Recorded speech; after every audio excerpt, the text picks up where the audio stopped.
Hi hello welcome to hash tag నా పేరు జకీర్.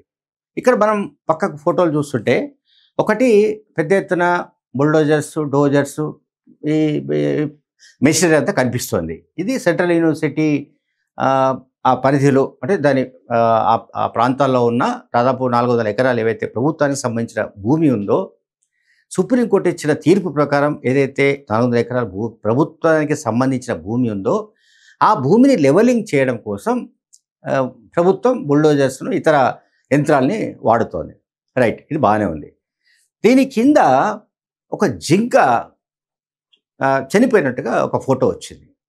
ఇది బీఆర్ఎస్ పార్టీకి సంబంధించిన మీడియా పెద్ద ఎత్తున ప్రచారం చేస్తోంది ఇటువంటి ఫోటోలు. అట్లాగే ఒక వీడియో కూడా వచ్చింది. ఆ వీడియోలో నెమళ్ళు ప్రాణభయంతో కేకలు వేస్తున్నట్టు లేకుంటే ఏడుస్తున్నట్టు రకరకాల మ్యూజిక్ పెట్టేసి ఆ వీడియోను వైరల్ చేస్తున్నారు.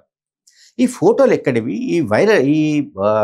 అసలు ఈ జింక అంటే జింక చనిపోయిన ఫోటో ఇది. జింక చనిపోయిన ఫోటో ఎక్కడిది ఏమిటనేది మనం నిజంగా అంటే ఏదైతే అబద్ధాన్ని ఎక్కువ సార్లు చెబితే, ఒకటికి 100 సార్లు చెబితే, ఒకటికి 1000 సార్లు చెబితే అది ఏదో సందర్భంలో దాన్ని నమ్మి తీరుతారనేది ఒక పాలసీ బీఆర్ఎస్ పార్టీ తీసుకుంది. దానివల్ల ఇటువంటి క్యాంపెయిన్ వాళ్ళు మొదలుపెట్టారు. లేకుంటే ఈ ఫోటోలు ఇంకొక ఫోటో కూడా చెప్తాను నేను. ఇంకొక ఫోటో ఏంటంటే పెద్ద ఎత్తున వందలాది జింకలు అంటే పరిగెత్తుతున్న ఫోటోలు వీడియో ఒకటి వైరల్ అయింది. అది ఎక్కడిదో ఏమిటో మనకు తెలియదు. కానీ చాలా వీడియోలు చాలా ఫోటోలు గడిచిన 3-4 రోజులుగా ఏవైతే సోషల్ మీడియాలో చక్కలు కొడుతున్నాయో అవి ఇప్పటివి కావు. అంటే పాత ఫోటోలు అంటే వన్యప్రాణులకు సంబంధించిన ఫోటోలు, తర్వాత మన వీడియోలు, అట్లాగే ఈ వన్యప్రాణులకు సంబంధించిన వీడియోలు ఇవన్నీ కూడా పెద్ద ఎత్తున బీఆర్ఎస్ మీడియా వైరల్ చేస్తుంది, బీఆర్ఎస్ పార్టీ వైరల్ చేస్తుంది. దాన్ని వాళ్ళ కాన్సెప్ట్ ఏంటంటే అక్కడ ఆ భూములు అంటే ఈ 400 ఎకరాల భూముల్లో వన్యప్రాణులు పెద్ద ఎత్తున ఉన్నాయి, వాటికి ప్రాణహాని జరుగుతోంది, వాటన్నిటిని చంపి పారేస్తున్నారు అని చెప్పడానికి అనే ఒక మెసేజ్ ప్రజల్లోకి వెళ్ళడానికి వాళ్ళు బలవంతంగా ఇటువంటి వీడియోలను వైరల్ చేస్తున్నట్టుగా మనకు కనిపిస్తోంది. దీనివల్ల సాధించేది ఏముంటుంది అనేది పక్కన పెడితే రేవంత్ రెడ్డి ప్రభుత్వం ప్రకృతిని నాశనం చేస్తున్నాడు. రేవంత్ రెడ్డి ప్రకృతి వనరులను ధ్వంసం చేస్తున్నాడు.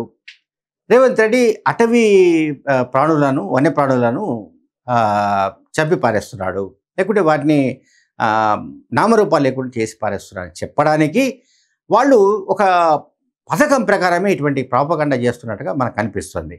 అంటే చూడండి ఏ రకమైన వాళ్ళు మెకానిజం వాడుతున్నారో చూడండి. అట్లాగే వాళ్ళు అంటే పచ్చటి అడవుల్లో పచ్చటి ప్రాంతాల్లో ఈ రకమైన బుల్డోజర్లు ఏమిటి, లేకపోతే డోజర్లు ఏమిటి, ఇటువంటి యంత్రాలు ఏమిటి అనేది వాళ్ళు ఒక క్యాంపెయిన్ చేస్తున్నారు.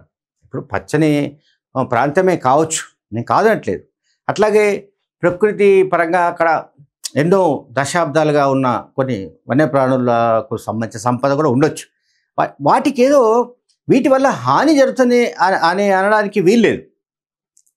ఎందుకంటే వాటికి సంబంధించిన రక్షణ తీసుకుంటూనే మేము అంటే వాటికి సంబంధించిన జోన్ వదిలిపెట్టి మేము మిగతాది చదువు చేస్తున్నట్టుగా టీజీఐఏసీ అంటే Telangana industrial infrastructure corporation MD Vishnuvardhan Reddy స్వయంగా ఒక ప్రకటన కూడా విడుదల చేశారు.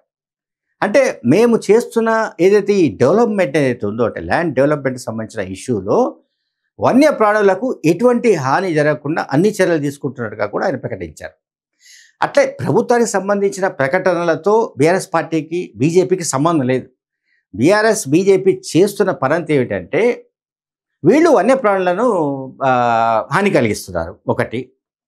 అట్లాగే ప్రకృతి వనరులు అంటే అందుకే సేవ్ సిటీ ఫారెస్ట్ అని లేకపోతే సేవ్ నేచర్ అని ఇంకా రకరకాల ఉద్యమాలు కూడా చేపట్టడానికి పర్యావరణవేత్తలను అట్లాగే స్టూడెంట్స్ను ఇతర రంగాల వాళ్ళను మేధావులను కూడా వాళ్ళు మిస్గైడ్ చేసి అంటే ఇది సెంట్రల్ యూనివర్సిటీ భూములు కాదు నాయన అని ఎవడు ఎన్ని చెప్పినా కూడా వినకుండా బీఆర్ఎస్ పార్టీ ఎంత ప్రచారం చేయాలో అంత ప్రాపగండా చేస్తూ ప్రభుత్వాన్ని అప్రతిష్ట పాలు చేయడానికి ప్రయత్నిస్తున్నట్టుగా మనకి ఫోటోలు వీడియోలు స్పష్టంగా కనిపిస్తున్నాయి. Thank you very much.